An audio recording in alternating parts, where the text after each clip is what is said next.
오늘은 복음의 비밀을 담대히 알리게 하옵소서 제목으로 은혜를 나눠보겠습니다. 옆에 있는 분과 이렇게 한번 힘차게 인사합시다. 복음을 담대히 전할 때 주님이 기뻐하십니다. 이렇게 인사하겠습니다. 시작. 복음을 담대히 전할 때 주님이 기뻐하십니다. 아멘.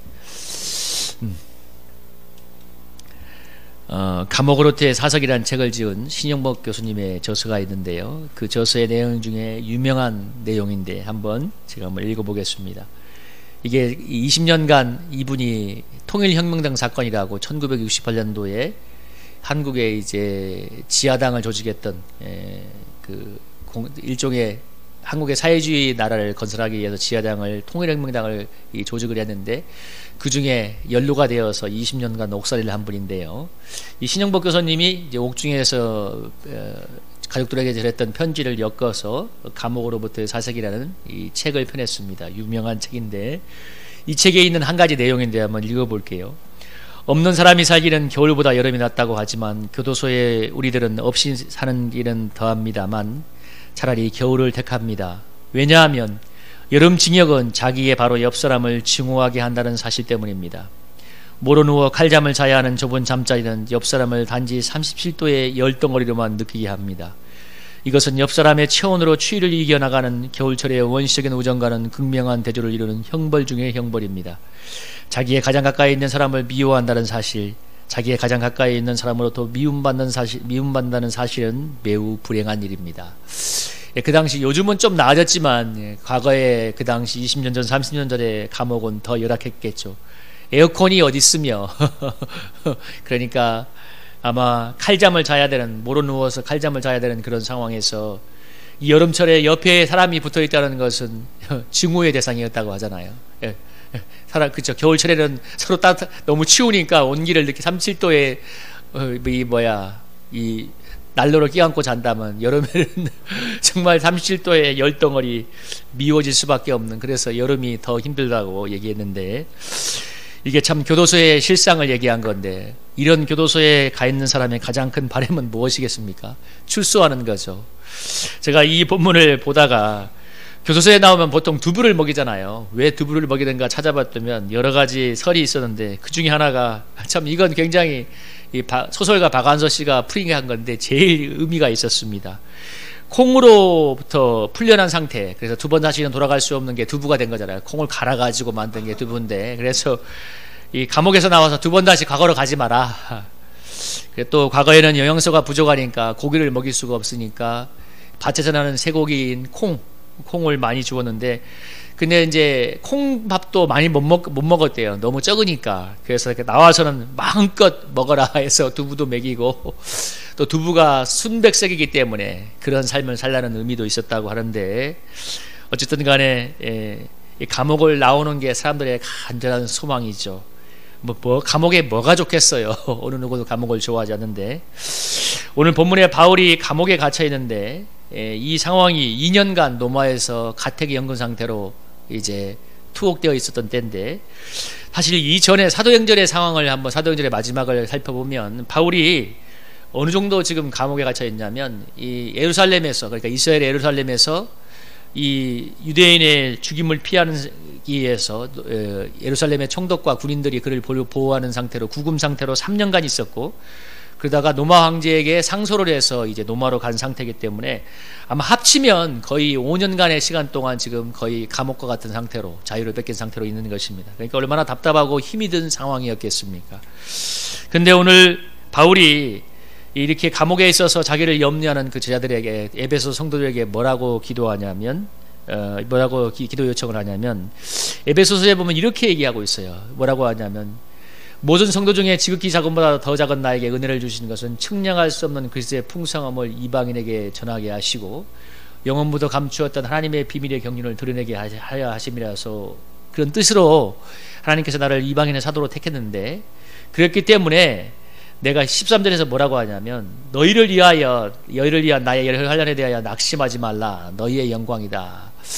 자기의 투옥을 걱정하는 이 에베소 성도들에게 뭐라고 하냐면, 내가 이방인에게 복음을 전하기 위해서, 이 비밀의 경륜을 드러나기 위해서 많은 환난을 받고 있고 지금 감옥에 있는데, 이것은 염려할 게 아니라 너희를 위한 영광이기 때문에 낙심하지 말라고 이렇게 얘기합니다.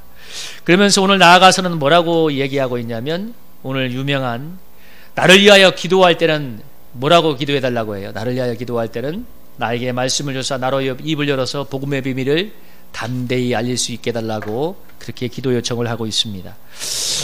바울이 감옥에 갇혔을 때 그들을 감시한 간수들이 바울은 중요한 정치범으로 취급이 되었기 때문에 이 로마 황제의 시위대가 감시를 했는데 3교대로 4명이 감시를 했다고 합니다. 그의 집이었겠죠. 근데 그들은 모두 로마의 귀족이나 황족의 자녀들로 로마의 최고의 엘리트 중에 엘리트들이었습니다. 그들이 바울을 24시간 감시를 했는데요. 거꾸로 생각하면 바울에게는 결코 도망갈 수 없는 복음 전도 대상자가 늘 와서 4명씩 붙어 있었던 것입니다. 그러니까 그들에게 바울이 복음을 전하면서 어떤 놀라운 일이 이루어졌냐면, 그들이 로마 최고의 엘리트들의 자녀들이었기 때문에 로마 황제의 친위대와 로마 상류층 그리고 나아가서 로마 황실에 복음이 아주 2년 만에 삽시간에 전파되는 역사가 일어났다고 합니다. 인간적인 눈으로 보면 참 바울에게는 정말 고난의 사건이었지만, 복음 전도 편에서 보면 그만큼 효과적인 전략이 없었고 정말 하나님의 놀라운 신비가 있었던 시간이었습니다. 이런 깨달은 바울이 자신을 위해 기도할 때 뭐라고 얘기하냐면, 오늘 본문처럼 나를 위해서 기도할 때는 나에게 입을 열어서 복음의 비밀을 담대히 알릴 수 있게 해달라, 그렇게 기도해달라고 이렇게 요청하고 있고, 에베소서 3장에서도 뭐라고 했어요? 너희를 위한 나의 여러 환난에 대해서 낙심하지 말라. 뭐라고 합니까? 이것은 너희를 위한 영광이라고. 정말 바울이 오늘 감옥에서 옥중에서 이루어진 하나님의 놀라운 역사를 보고 자기를 위해 기도 요청을 할 때 뭐라고 얘기하냐면, 우리 대부분의 사람들은 그랬을 거 아니에요. 야, 감옥에서 잘 있다가 우리 잘 빨리 나가게 해달라.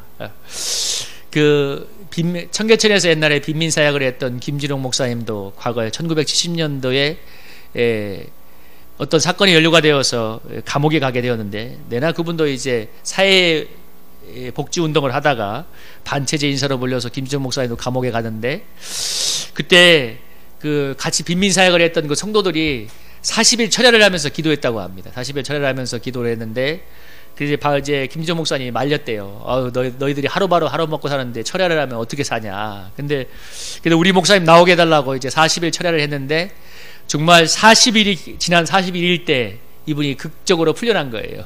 물론 이분이 뭐 죄가 있어서 간 게 아니라 어떤 사회복지에 관련된, 당시로 말하면 반체제겠죠. 요즘으로 말하면 사회복지에 관련된 그런 일들을 하다가 이 김지호 목사님이 정치범으로 연루가 되어서 감옥에 갔는데, 얼마나 간절하게 기도했는지 정말 놀라운 하나님의 역사로 40일 만에 나왔다고 하는데, 오늘 바울이 뭐라고 기도를 해달라고 하냐면, 야, 그렇게 철야할 것 같으면 내가 이 감옥에서 복음을 담대히 전하게 해달라, 그렇게 기도해달라고. 여러분, 얼마나 복음적이며 얼마나 은혜로운 기도의 요청입니까? 여러분, 우리 대부분의 기도 제목이 뭡니까? 코로나 빨리 끝나게 해주세요. 우리 이 어려운 문제 빨리 끝나게 해주세요. 부교육자로 신방을 갔을 때 거기 집에 아마 3살짜리인가 4살짜리 아이가 있었는데, 이제 신방이 끝나고 축복 기도를 하고 나오려고 하는데 기도 제목을 물어봤어요. 이 아이를 향한 기도 제목이 뭡니까? 그러니까 이 아이가 이렇게 자랐으면 좋겠고 저렇게 자랐으면 좋겠고 부모의 큰 사망을 얘기해서 기도하려고 하는데, 같이 갔던 여전사님이 그런 얘기를 하는 거예요. 뭐라고 얘기하냐면, 물론 그것도 좋지만 이 아이를 향한 하나님의 뜻이 무엇인가 한번 물어봐야 되지 않겠냐고. 그런데 그 말을 듣는데 정말 마음에 맞다. 그래, 부모는 이렇게 살았으면 좋겠다, 저렇게 살았으면 좋겠다 얘기하지만 이 아이를 향한 하나님의 비전이 무엇인지 한번 기도해 보라고. 부교육자 때 어떤 한번 전도단을 했던 뜨거웠던 집사님이, 여집사님이 있었는데, 그분이 순복음교회에서 아마 권사님인가 무슨 지역장까지 하던 뜨거웠던 분인데, 이분이 나중에 이제 장로교회로, 제가 있던 장로교회로 넘어오신 분인데, 그분이 어떤 얘기를 하냐면, 이 북한산에 가서 잠깐 전도를 많이 했는데, 왜냐하면 사람들이 등산객이 많이 가니까, 거기 자락에 사찰이 있는데 전도하러 가다 보면 이제 이 평소에도 그렇고 특별히 초파일에 연등에 걸려 있는 이제 우리로 말하면 기도 제목이죠. 그 기도 제목을 보는데 한번 읽어봤대요. 근데 그분이 하는 얘기가 뭐냐면 너무 우리하고 똑같으래. 토시 하나도 안 틀리고 너무 똑같으래. 가족 건강, 만수무강, 자녀의 합격 기원. 제가 아마 오대산에 무슨 절이든가 저도 한번 그 절에 가서 한번 구경하면서 한번 읽어봤는데 정말 그 전국으로부터 왔는데 기도 제목이 사실 거의 대동소이해요. 만수무강, 뭐 자녀의 합격 기원, 가족 건강, 남편의 사업 잘 되는 것, 그런 기도 제목인데, 여러분 모든 종교에는 기복적인 내용이 있기 때문에 그걸 무시해서도 안 되고, 또 연약한 인간이 절대자를 향해서 그 절대자의 보호와 도움을 구하는 건 너무나 당연한 심리인데, 근데 그분이 뭐라고 얘기하냐면 너무 똑같은 게 문제의식이 생기더래요. 그러면 불교와 기독교는 무슨 차이가 있느냐, 거기에 있는 기도 제목이나 우리의 기도 제목은 똑같은데. 그래서 그분이 그때부터 어떤 생각을 하게 되냐면, 이 하나님을 믿는 것은 무엇인가, 신앙생활은 무엇인가. 순복음교회를 뭐 폄하하거나 그런 건 아니지만, 순복음교회도 뜨겁게 기도하고 좋은 면도 많지만, 근데 그 순복음교회에서도 많이 얘기하는 게 이제 기도하고 뜨거운 헌신 속에 하나님의 축복이 있다는 걸 소위 말하는 오중 축복을 많이 얘기하잖아요. 물론 뭐 부분적으로는 중요한 얘기긴 하지만, 그런데 그분이 그걸 하면서 고민을 한 거예요. 이게 신앙생활이 이런 게 다는 아니다. 그러면서 고민하다가 나중에 이제 장로교회로 교회를 옮겼다고 하는데, 여러분 그 기도 속에는 우리의 신앙 고백이 담겨 있지 않습니까? 다시 말하면 우리의 신앙이 담겨 있는 것이죠. 뭘 기도하는가, 어떤 내용으로 기도하는가.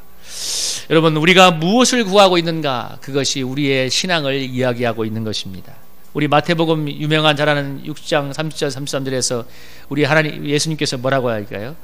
너희는 무엇을 먹을까, 무엇을 마실까, 입을까 염려하지 마라. 32절에서 뭐라고 했어요?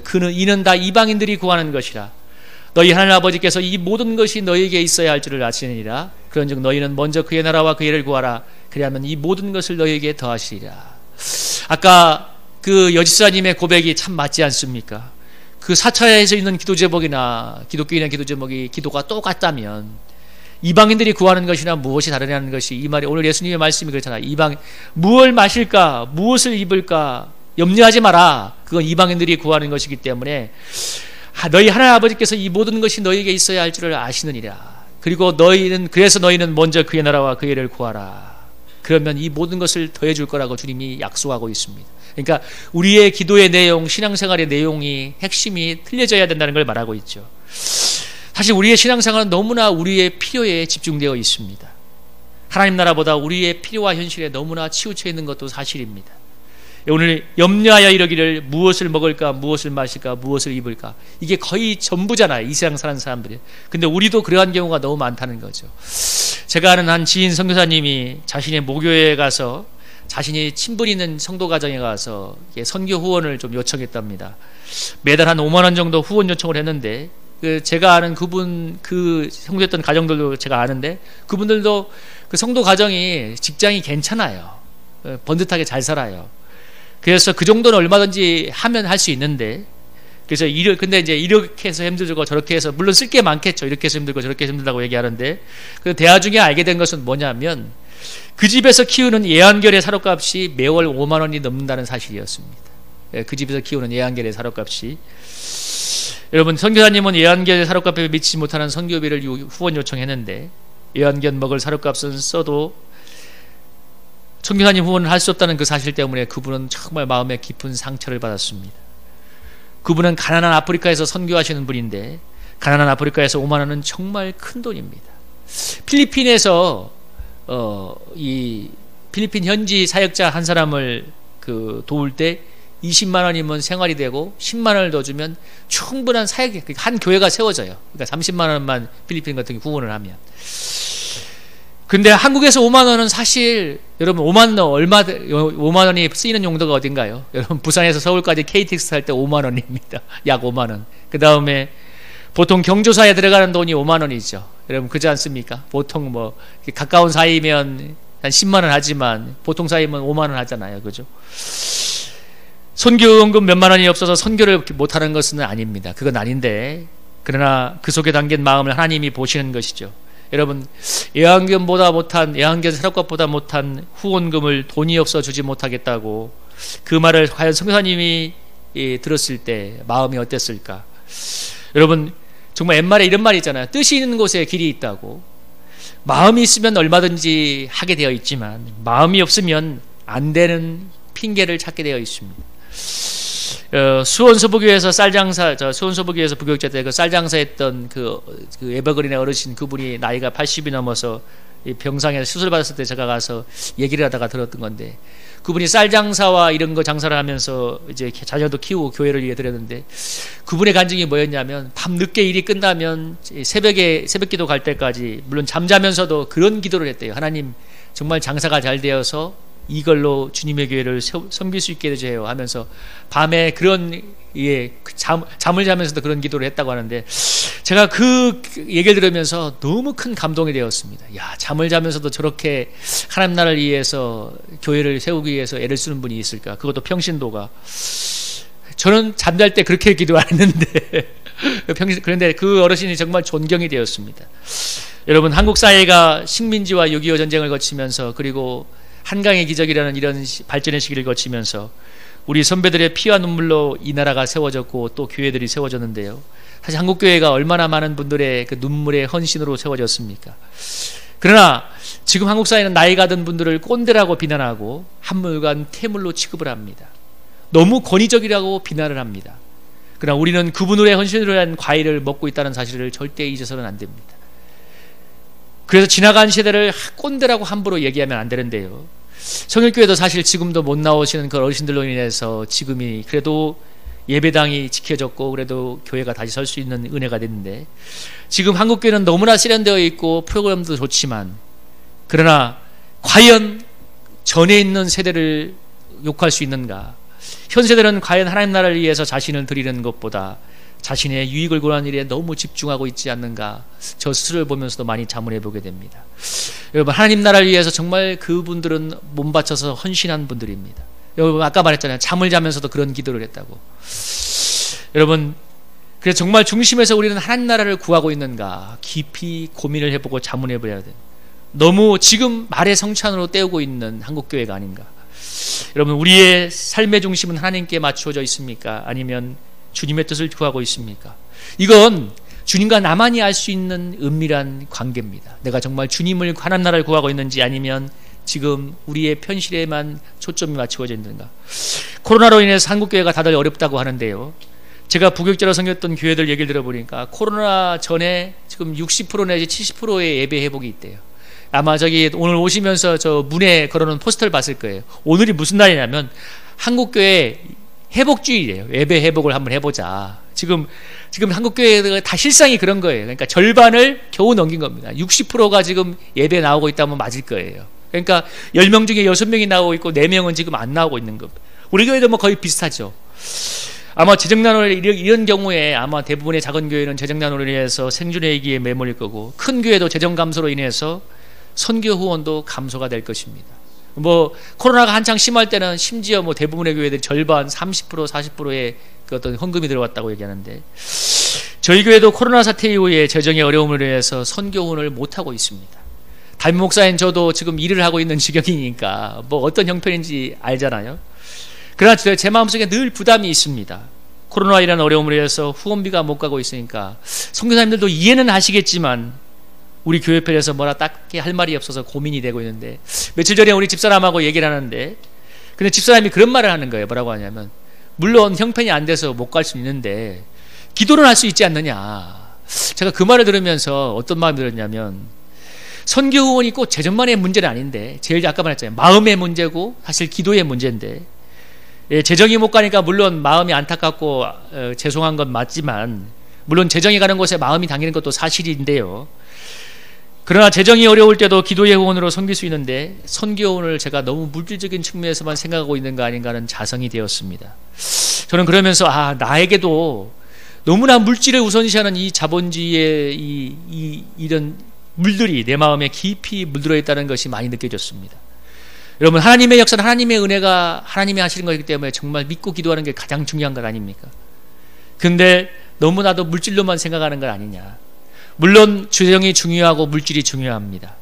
그러나 하나님의 은혜보다 우선할 수는 없고, 저는 오늘 본문을 다루면서 선교원을 못해서 물질이 없어서는 안타까워하지만 정말 선교사님들에게 필요한 하나님의 은혜가 함께하도록 정말 내가 마음 바쳐 기도했는가에 대해서 많이 돌아보게 되었습니다. 근데 선교사님들에게 물질이 필요하다고 고민을 했고, 우리 교회도 물질이 필요하다고 고민을 했지만 정말 훨씬 더 중요한 하나님의 은혜가 필요하다고, 정말 절절히 필요하다고, 선교사님들 우리 교회 성도들이 필요하다고 내가 고민하며 몸부림을 쳤는가 많이 돌아보게 되었습니다. 어쩌면 여러분 날마다 몸부림치면서 선교사를 위해 중보기도 하고 또 이 교회에 은혜가 임하고 양들을 위해 기도하는 것보다도 여러분 매달 선교사님에게 후원금 꼬박꼬박 보내는 게 훨씬 더 쉬울 수 있습니다. 날마다 기도하는 것보다. 우리는 매일 매순간 주님과 동행하며 주님의 뜻을 구하는 것보다도 매주 예배를 드리고 교회를 위해 헌금하는 것이 훨씬 쉬울 수가 있습니다. 그러나 그 어떤 것보다도 매일의 삶 속에서 주님과 동행하며 주님의 뜻을 구하는 것보다 더 중요한 건 없습니다. 오늘 사도 바울이 여러분 데살로니가전서 5장 16절 18절에서 뭐라고 했나 한번 읽어볼까요? 한번 읽어보겠습니다. 시작. 항상 기도하라, 쉬지 말고 기도하라, 범사에 감사하라, 이는 그리스도 예수 안에서 너희를 향하신 하나님의 뜻이니라. 여러분 바울이 이 말씀을 어떻게 삶에서 보여주었나요? 사도행전 16장에서 그 유명한 사건이 있잖아요. 바울이 빌립보에서 복음을 전하다가 매를 맞고 감옥에 던져지게 되었을 때 25절에 뭐라고 했습니까? 바울과 실라가 기도하고 하나님을 찬송하며 죄수들이 듣더라. 갑자기 큰 지진이 나서 옥타가 움직이고 문이 다 열리며 모든 사람의 매인 것이 다 벗어진지라. 여기서 어떤 기적이 일어났냐면 바울과 실라가 어마어마하게 매를 맞고 40에 하나 감한 매를 바울이 5번 맞았다고 하는데, 당시 이 상황에서 바울이 로마 시민이 아니라고 생각하기 때문에 훨씬 많은 매를 맞았을 거라고 추정하는데요. 그야말로 속된 말로 그냥 죽도록 매를 맞고 감옥에서 피투성이가 되어 던져졌던 그가 아마 기절했다가 아마 깨었을 것 같은데 밤에 깨어났을 때 했던 것이 바로 바울과 실라가 하나님을 찬양하며 기도했던 것입니다.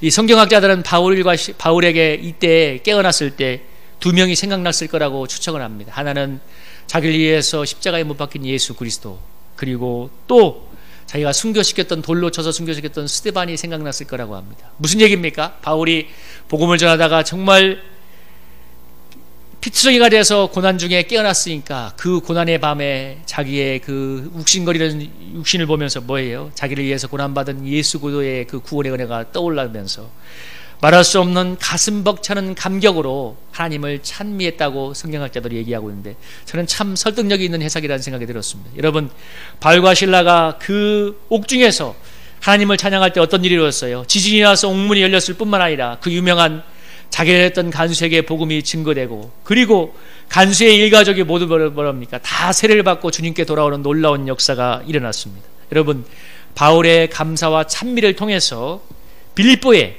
개척교회가 생겨난 것입니다. 여러분 저는 이 본문을, 우리 오늘 이 본문을 생각해 보면서 정말 우리는 현 상황에서 무엇을 구해야 될지를 한번 많이 고민해 봤으면 좋겠습니다. 여러분 저는 일과 목회를 병행하는 이 현실에서 저도 사람인지라 빨리 이 상황을 끝내고 편하게 목회하거나 하면 편안한 삶이 되었으면 좋겠다. 이게 정말 간절한 소망이었습니다. 빨리 편안한 현실이 되었으면 좋겠습니다. 근데 정확한 현실은 뭐냐면 빨리 일을 끝낼 수도 없고 그렇다고 목회를 끝낼 수도 없는 상황이 되었습니다. 그래서 주님이 정하신 때만큼 저는 십자가를 열심히 지며 가야 되는데, 근데 주님께서 저는 이 본문을 보면서 어떤 마음을 주시냐면 너의 기도를 바꿔야 되지 않겠느냐. 주님 이 일을 통해서 저의 간절한 인간의 소망은 빨리 이 편안한 상황이 되게 해주세요지만 주님 이 일을 통해서 주님의 뜻이 이루어지게 하옵소서. 내가 회개하고 변화될 부분이 있다면 빨리 변화되게 하시고 주님의 영광을 드리며 주님의 복음을 증거하게 하옵소서. 이렇게 기도해야 되지 않겠는가 하는 감동을 많이 받습니다. 그건 여러분도 마찬가지죠. 여러분도 삶에서 다들 인간이기 때문에 어떻습니까? 빨리 이것이 해결되게 해주세요. 이 상황이 빨리 지나가게 해주세요. 이 문제가 빨리 사라지게 해주세요. 그러나 오늘 우리가 이 바울을 통해서 옥중에서 하나님을 찬미함으로 놀라운 복음의 역사를 일으키고 있고, 그리고 또 옥중에서 시대의 복음을 전함으로 하나님의 놀라운 복음의 진부를 일으키는 바울을 통해서 우리가 깨달아야 될 것은 주여 이 상황을 통해서 주님의 뜻이 이루어지게 하옵소서. 우리가 기도의 우선순위가 바뀌어야 될 줄로 믿습니다. 여러분 이 땅에 코로나가 제발 끝나기를 기도하고 있지 않습니까? 아마 모든 대한민국의 교회들의 대표 기도의 기도가 저하고 똑같을 거예요. 주님 코로나가 빨리 끝나게 해주세요. 그러나 여러분 하나님의 뜻, 그러나 코로나가 끝나기를 모두가 기도하지만 코로나를 통해서 하나님의 뜻이 이루어지게 하옵소서 기도하는 사람은 많지 않을 것입니다. 그러나 여러분, 하나님의 뜻이 이루어져야만 코로나도 끝이 나는 것입니다. 먼저 그의 나라를 구하고를 구할 때 이 모든 것이 더해진다고 주님께서 말씀하셨습니다. 사랑하는 우리 성도님들, 이제 오늘 우리 본문을 보면서 우리 기도의 내용을 바꿀 수 있도록 우리 한번 기도했으면 좋겠습니다. 여러분, 이제는 우리 신앙의 중심을 철저히 하나님께로 한번 바꾸기를 축복합니다. 오늘 감옥에 갇힌 바울이 뭐라고 기도합니까? 주여, 이 복음의 비밀을 담대히 알리게 하옵소서. 내가 얼른 빨리 나와서 편한 상황이 되는 것을 구하지 않고, 주여, 이 복음의 비밀을 담대히 알리게 하옵소서. 내가 감옥에 있는 쇠사슬에 매인 이유가 복음의 증거를 위해서 간 것이니 하나님의 뜻이 이루어질 수 있도록 이 일을 통해서 복음이 증거될 수 있도록 기도해달라고 말하고 있습니다. 여러분, 우리의 기도가 그렇게 변할 수 있기를 소망합니다. 그래야 할 때 하나님의 뜻이 우리를 통해 이루어지고 복음 증거의 역사가 일어나게 될 줄로 믿습니다. 여러분, 이 오늘 본문을 생각하면서 이 찬양 한번 같이 부르고 우리 한번 같이 한번 기도하기 원합니다.